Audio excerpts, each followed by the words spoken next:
আজকের পত্রিকায় অনেকগুলো সংবাদ দেখলাম যে মাননীয় প্রধান উপদেষ্টা নিক্কেই সম্মেলনে না নিক্কেই সমিতির আমন্ত্রণে জাপান গিয়েছেন এবং ওখানে বক্তব্য দিয়েছেন, বাংলাদেশের নির্বাচন নিয়ে কথা বলেছেন।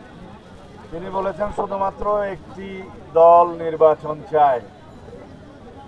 তো আমরা এই বিষয়ে মনে করি ওনার যথেষ্ট তথ্য নেই।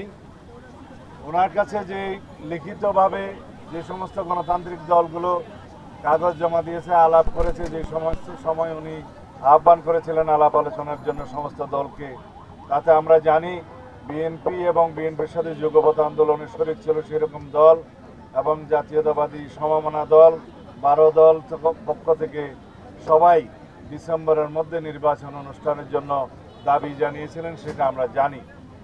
তবে তথ্যগত ভুলের কারণে যদি তিনি সেটা বলে থাকেন, সেটা আমি এই বিষয়ে কোনো সমালোচনা করব না।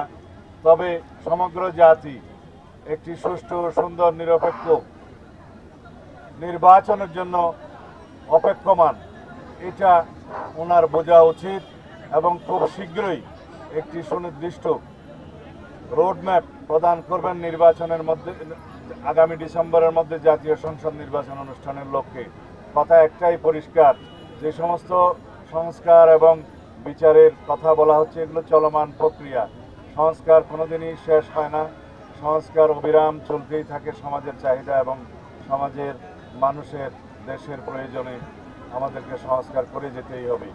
আর বিচার প্রক্রিয়া একটি স্বাধীন বিচার ব্যবস্থার মধ্য দিয়ে বিচার কার্যক্রম এগিয়ে নেওয়া হচ্ছে, সেই বিচার কার্যক্রম এগিয়ে নেওয়া হবে, এটা আমাদের প্রতিশ্রুতি।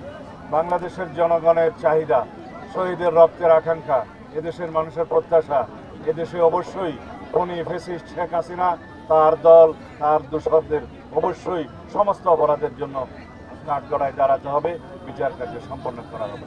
ধন্যবাদ।